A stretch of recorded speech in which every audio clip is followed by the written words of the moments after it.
Espíritu Santo, ven a nosotros, ilumina nuestro caminar, danos tu fuerza, danos tu aliento, en ti queremos descansar. Bueno, hola de nuevo. Ya estamos en la última lección del primer bloque, que son los fundamentos de nuestra fe, y acabamos con vida eterna, cielo, purgatorio e infierno. Bueno, pues haremos un repasito final a todo, pero bueno, básicamente vida eterna. Estamos hechos para Dios. Se podría decir que estamos constituidos antropológicamente, somos cuerpo y somos espíritu, y una parte de ese espíritu y una parte de nosotros que permanece siempre es el amor, que está ahí en nuestro corazón. Eso está ahí y permanece, es conexión con nuestro ser material, como hemos hablado, pero permanece y permanecerá, perdurará. Por lo tanto, para nosotros la vida no termina, sino que se transforma. Hay una transformación, perdemos esta parte material, y nos quedamos con lo que queda de esa parte material, con lo que queda de nosotros, que no es esa parte material. Cuando tú ves un cadáver, pues esa persona, ese ser humano, era lo que ves en ese cadáver y lo que había antes de que muriera. Bien, pues eso que abandona es nuestro ser que perdura y, y que está hecho realmente para Dios. Realmente nuestro orden natural sería el de encontrarnos con Dios. Pero la libertad está de por medio, el amor necesita de la libertad, como te he comentado. Y eso será clave. Eso determinará realmente cuál será la consecuencia final de a dónde vayamos. No es mucho más complejo que eso, ¿vale? Nosotros estamos hechos para vivir con Dios, para vivir en Él, ¿eh? Para morir en nuestra parte corporal y física, pero para vivir con Dios en su amor, pero depende de nosotros, realmente, eso depende de nosotros.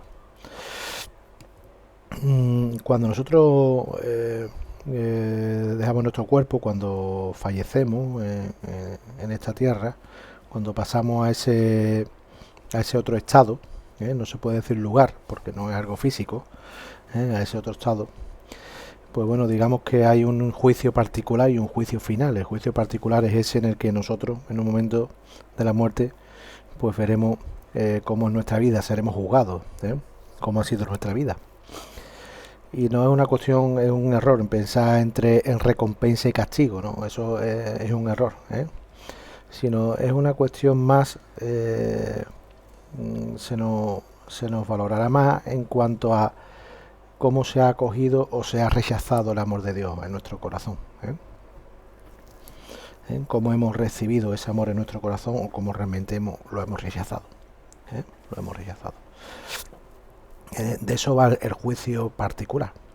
Después a otro juicio final, que eso llegará cuando ya sea el fin de los tiempos, cuando Cristo vuelva con su gloria, y entonces se dará la resurrección a todos los cuerpos, resucitaremos en cuerpo físico, como igual que hizo Jesucristo.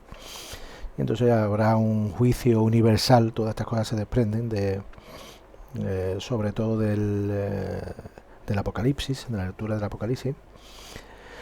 Y bueno, pues se revelará públicamente la verdad de todo lo que ha pasado, y cómo al final veremos cómo el bien y cómo Dios ha vencido al mal. Eso será ese juicio final, ¿vale? Todo será revelado, todo será revelado. Pero en esa ahí pues no hemos perdido un punto concreto, que es dónde estaremos nosotros, dónde estaremos en ese momento realmente, cuando ya el momento no exista, cuando ya no exista el tiempo, cuando el tiempo no exista. Pues bueno, pues hay tres posiciones, tres posibilidades que se dan. Hay dos muy claras, y una que es un poquito más que en los comentarios del vídeo te hago además un desarrollo de la lección 10 y te hago una ampliación acerca del purgatorio, que es esa zona que puede ser un poco más difícil de entender. El cielo, bueno, el cielo es eso, el cielo es ese lugar físico, ¿no? O sea, perdón, no es un lugar físico, sino es una condición de plenitud. Nuestra alma, nuestro ser se une con Dios y participa de todo su amor con plenitud, de toda su paz, de toda su armonía, de toda su belleza, de todo lo que es Dios. Bueno, pues en ese momento, sin fuera del tiempo, lo que pasa es que al final, como somos seres temporales, las cabras tiran al monte, siempre utilizamos ese tipo de palabras. En ese estado, pues gozaremos realmente de disfrutar de la presencia de Dios, de lo que es vivir con Él,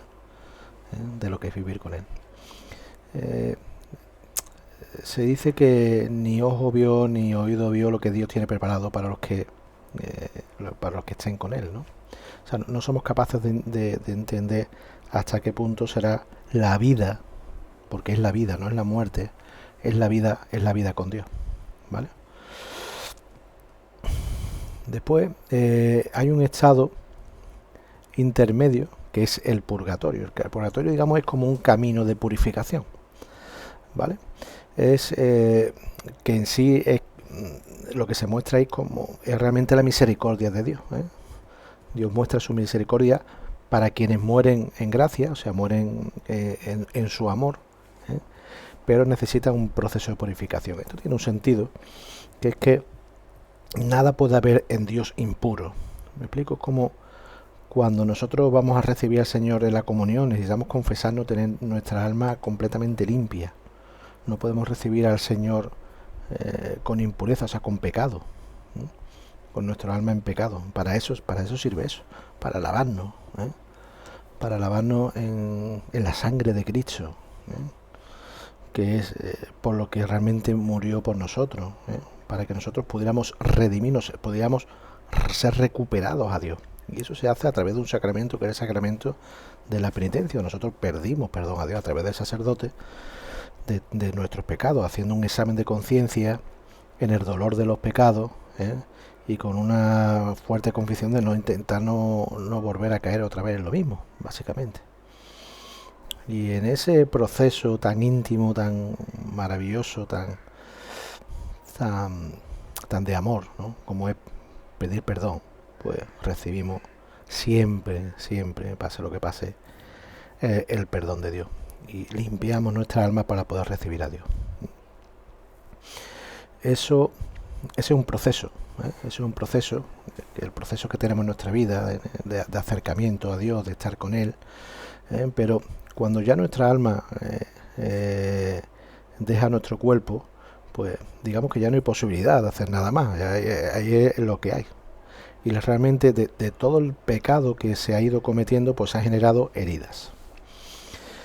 Esto se explica de una manera, esto te explico, es como si un niño rompe un jarrón a un adulto, ¿no? Y el jarrón está roto. Y va al niño y le dice al adulto, perdón, no quería hacerlo, pero el jarrón está roto.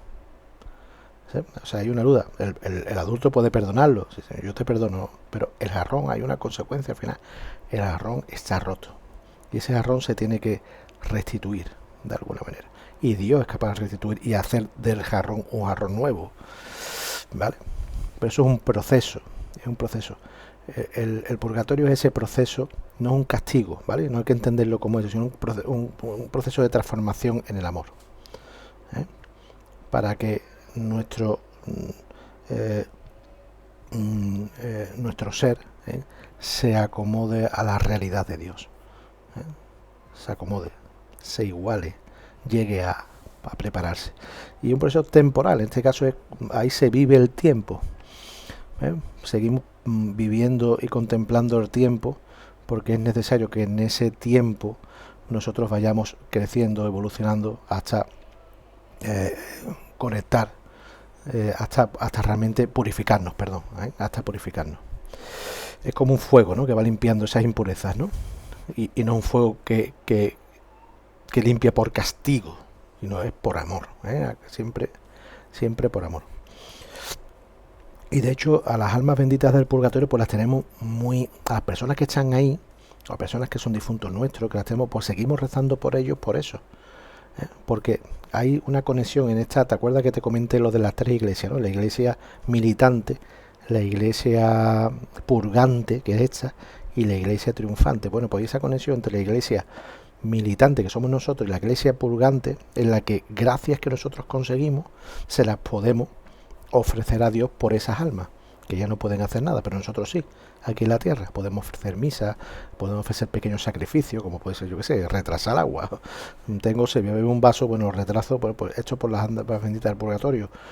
Esa oración que vimos del Ave María, pues 3 Ave Marías por las almas benditas del purgatorio, antes de dormir. O sea, las tenemos en cuenta, las tenemos presentes, las recordamos y por supuesto ofrecemos lo más grande que se puede ofrecer, que es la Eucaristía, Dios mismo en la misa, en la Santa Misa. Y ahí mismo pedimos por las almas benditas también del purgatorio. Ofrecemos indulgencia, que son momentos en los que se nos borra todo nuestro pecado, y lo ofrecemos como hay mucha posibilidad de alcanzar esas indulgencias en nuestra vida, con motivos jubilares, o no sé, hacer Camino a Santiago, muchas cosas. Ahora mismo hay indulgencias por visitar lugares que tienen que ver con este es el año de la misericordia, pues con la misericordia, y a una puerta santa de un templo, tal, que la iglesia lo propone, y de hecho la iglesia que es nuestra madre, como te he dicho, que es ese don, pues propone ese tipo de cosas y ata cosas aquí en la tierra que quedan atadas en el cielo.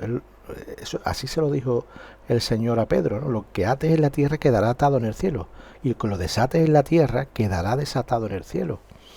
Entonces, cuando la iglesia dice, oye, se puede alcanzar indulgencia plenaria, o sea, que significa que se borren completamente todo ese daño que estamos hablando, todo ese daño de ese jarrón roto del que hemos hablado antes, ¿no?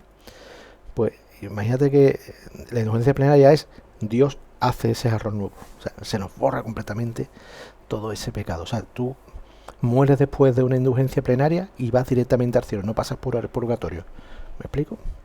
¿Vale? Si no es así, aunque mueras en gracia de Dios, o sea, mueras después de haberte confesado, estando yendo a misa los domingos, o sea, cumpliendo los preceptos que tiene que cumplir, los mandamientos, y teniendo a Dios en tu corazón y aplicándolo, a pesar de eso sigue habiéndose, y necesitas esa purificación. Pero en cambio con la indulgencia plenaria, pues Dios ha atado eso junto con la iglesia, para que eso sea una posibilidad, y la podemos ofrecer por nosotros o la podemos ofrecer por las almas benditas del purgatorio. Fíjate qué cosa más bonita, ¿no? Porque es como una comunión, ¿no?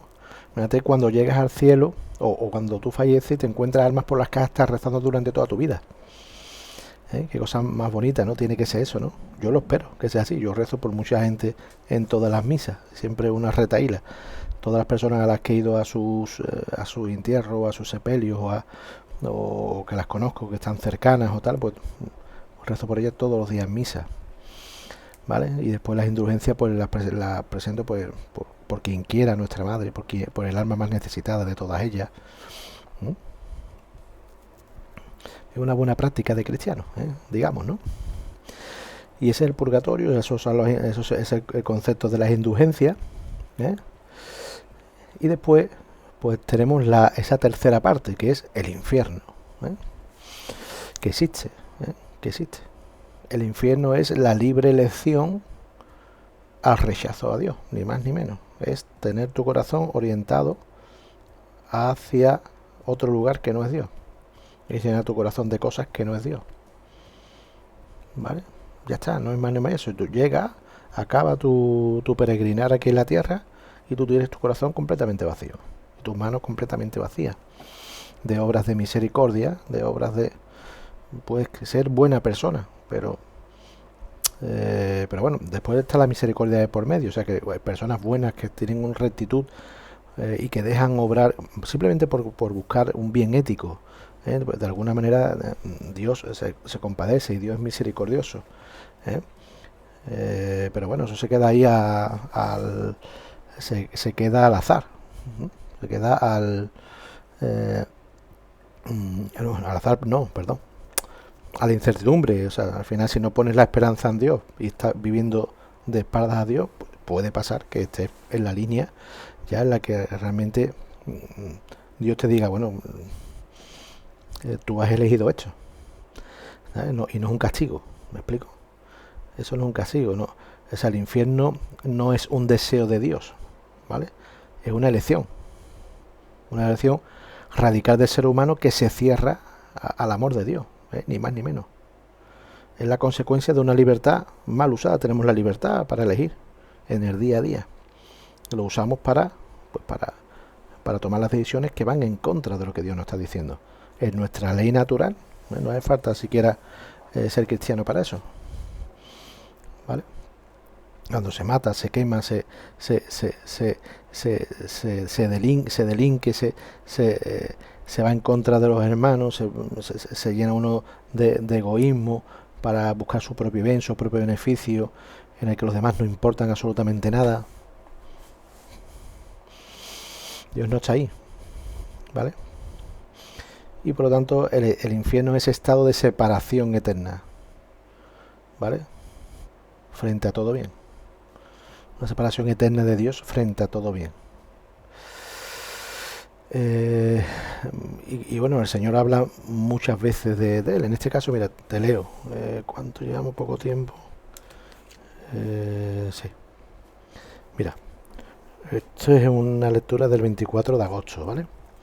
Lucas. En aquel tiempo Jesús pasaba por ciudades y aldeas enseñando y se encaminaba hacia Jerusalén. Uno le preguntó, Señor, ¿qué pocos son los que se salvan? Una pregunta, ¿vale? No, perdón. Señor, ¿son pocos los que se salvan? O sea, la pregunta hacia quiénes se salvan. ¿Son muchos, son pocos, son tal? ¿Vale? Él les dijo, Jesús contesta, esforzado por entrar por la puerta estrecha, pues os digo que muchos intentarán entrar y no podrán. Es que lo fácil, a donde va toda la corriente, esa puerta, es el resto de la puerta, ¿vale? Es la parte exterior a la puerta. Ahí no hay ni que esforzarse siquiera, déjate llevar a lo que dicen los demás, ¿vale? O sea que eso es ese camino que va hacia ese abismo, ¿vale? Y de hecho hay que esforzarse porque se puede estar en el esfuerzo, pero no se está entrando por la puerta, ¿eh? Eso ahora lo vamos a ver, ¿no? Dice, cuando el amo de la casa se levante, está refiriéndose a Dios, ¿no? O sea, cuando llegue ese momento en el que se acabó ya las posibilidades, tu vida ha acabado, ya no puedes hacer nada más, ¿eh? Y se cierre la puerta, pues se cierra la puerta cuando se te acabe el tiempo, os quedaréis fuera y llamaréis a la puerta diciendo, Señor, ábrenos. Pero él os dirá, no sé quién soy. O sea, que no os conozco. No sois de mi rebaño, no sois mis ovejas. No me habéis escuchado, no habéis albergado en vuestro corazón mi palabra. Habéis querido ir por otro lado. Por libertad pura y dura. Nadie ha puesto un puñal en el pecho.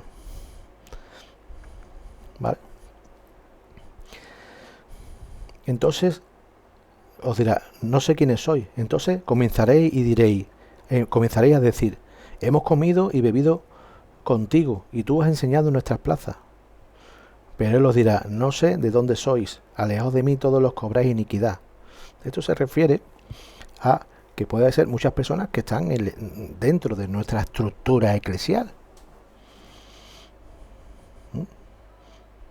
Muchísimas personas, como pasaba en tiempo de los judíos, en tiempo del Señor, que eran muchas personas muy religiosas. Pero eso, la religiosidad no tiene nada que ver con el amor. Si no es una consecuencia del amor, claro. Podemos estar cargados de religiosidad, pero estar completamente vacíos por dentro. Se puede convertir la religiosidad en un modo de actuar psicológico que nos ayuda a tener las cosas ordenadas y centradas. ¿Vale? Esos son los que el Señor dice, pero hemos comido, bebido contigo y tú has enseñado en nuestras plazas. Y Él os dirá, no sé de dónde soy. Alejaos de mí todos los que obráis iniquidad. Allí será el llanto y el rechinar de dientes. Cuando veáis a Abraham, a Isaac y a Jacob y a todos los profetas en el reino de Dios, pero vosotros os vais arrojados fuera. Lo está diciendo Cristo, Dios mismo, aquí en la tierra. O sea que esto tiene unas consecuencias. La libertad siempre tiene unas consecuencias. Siempre, siempre para todo. Y muchos de esos pueden ser gente que estaban comiendo en su plaza, gente que va a misa, comulga, confiesa, pero no deja que Dios entre en su corazón. Y después actúa con la misericordia que Dios pide que actúe.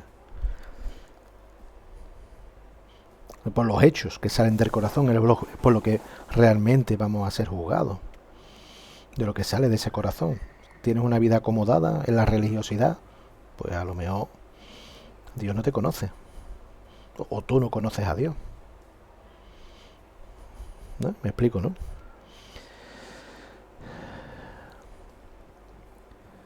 Y vendrán de oriente y occidente, del norte y del sur, y se sentarán a la mesa del reino de Dios. Mirad, hay últimos que serán primeros y primeros que serán últimos. O sea, aquí Cristo dice que como el reino de Dios se abre a todo el mundo. ¿No creéis vosotros que estáis aquí? No nos podemos creer los cristianos que vamos a ser salvados porque realmente somos cristianos, ni más ni menos. ¿No? Porque en otra ocasión el Señor dirá cómo había dos rezando, uno al final del todo el templo y otro delante, que estaba allí engalanado en las primeras filas.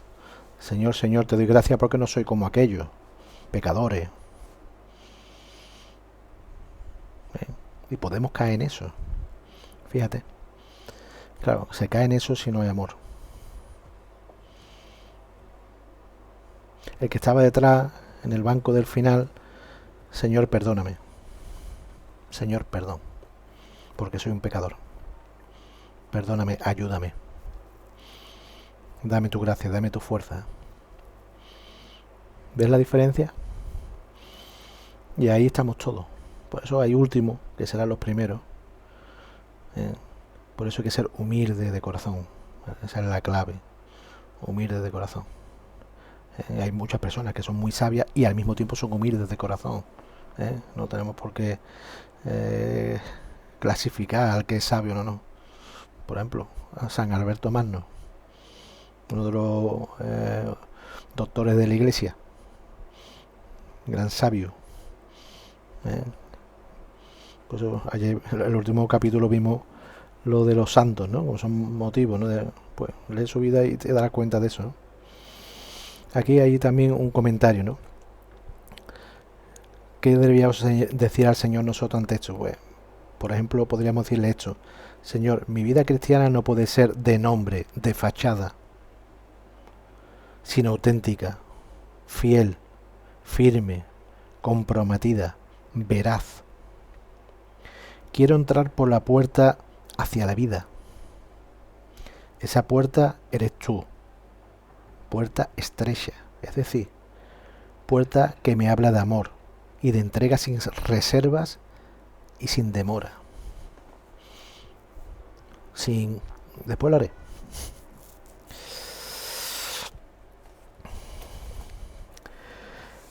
Y todo esto sin pesadumbre, sin miedo. Esto no se puede afrontar con miedo. Porque nosotros tenemos una cosa que se llama la esperanza cristiana. La esperanza cristiana, nosotros vivimos en esa esperanza, sin el miedo. ¿Vale?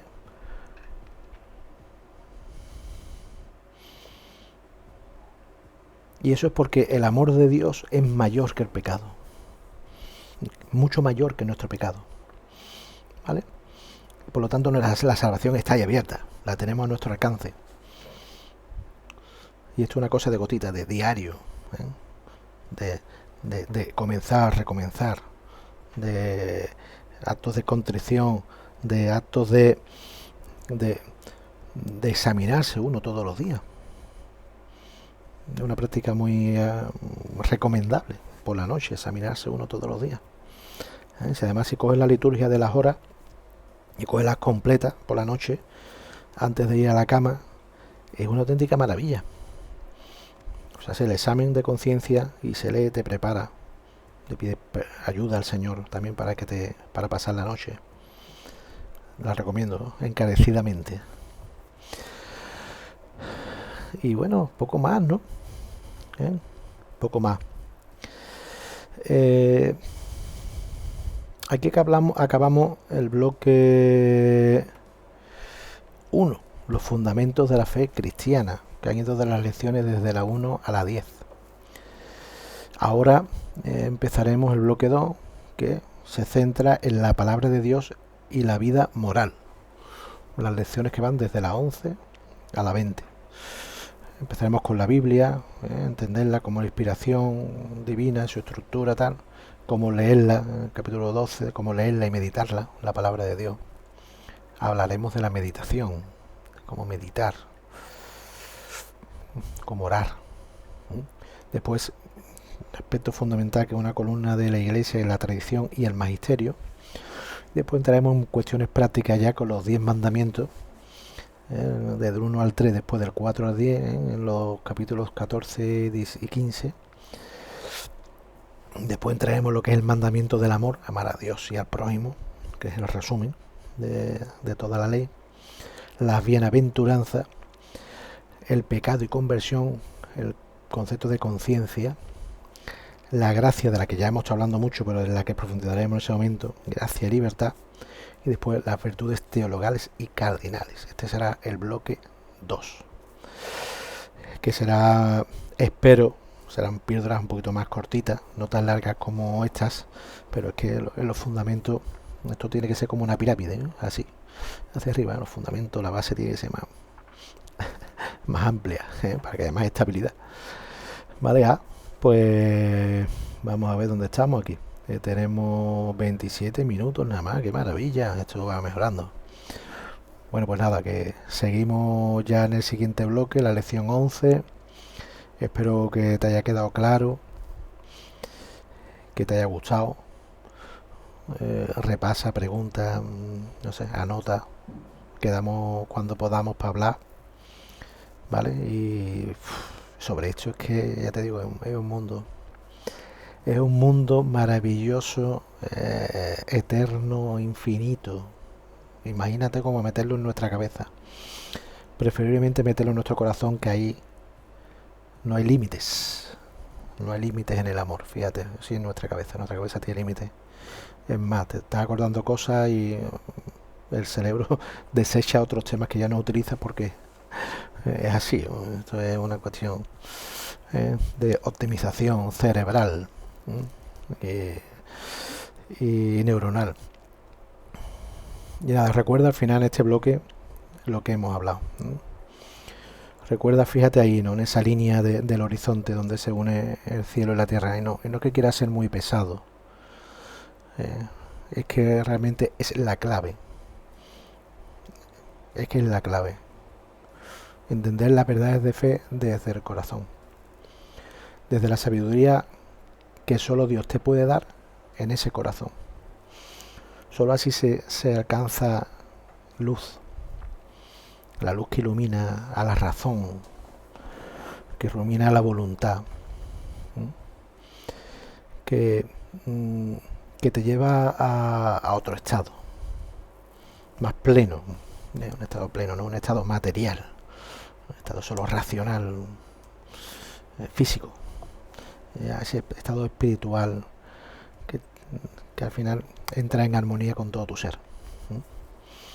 Y que al final conecta con el estado espiritual que te ha creado, que es Dios. El amor de Dios conecta contigo, tú estás con Él.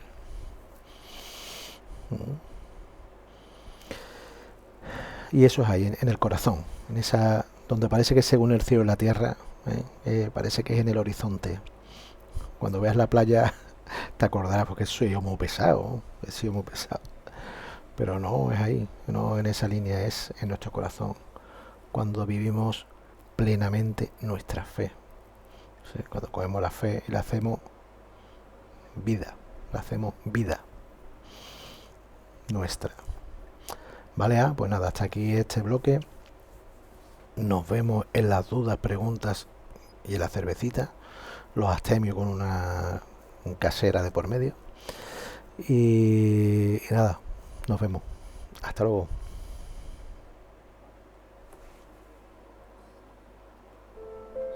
Ven a nosotros, ilumina nuestro caminar, danos tu fuerza, danos tu aliento, en ti queremos descansar. Crecer en la fe es crecer en el conocimiento de Dios, conocer su amor, conocer cómo me ama, conocer cómo puedo amarlo yo.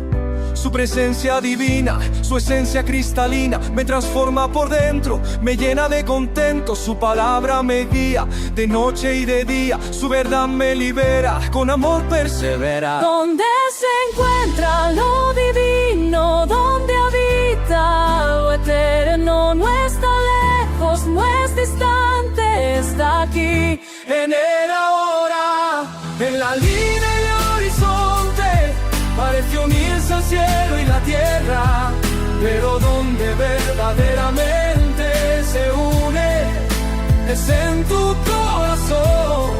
Cuando vives plenamente tu fe, tu corazón es templo, tu fe es el puente entre lo humano y lo divino, entre la tierra y el cielo. Su gracia me inunda, su amor me circunda, me lleva en sus brazos, me guía en sus pasos, camino con fe, aunque no siempre ve. Mi alma inquieta, en su paz se aquieta, no teme más cada día, sentir su cercanía es la meta sublime que el alma redime. Donde se encuentra lo divino, donde habita lo eterno, no está lejos, no es distante, está aquí, en el ahora, en la línea del horizonte, parece unirse el cielo y la tierra, pero donde verdaderamente se une es en tu corazón, cuando vives plenamente tu fe. Espíritu de vida y llena, espíritu de amor, transforma, espíritu de sabiduría, ilumina, espíritu creador, renueva, corazón, cielo y tierra, por tu amor.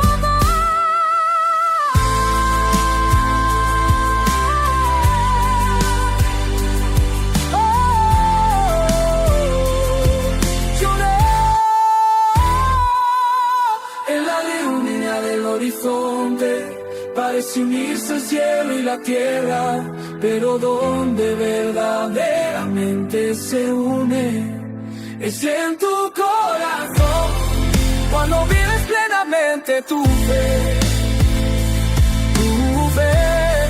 cuando vives plenamente tu fe.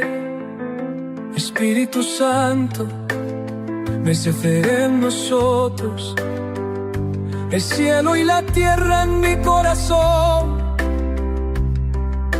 el cielo y la tierra unidos por amor, unidos por amor.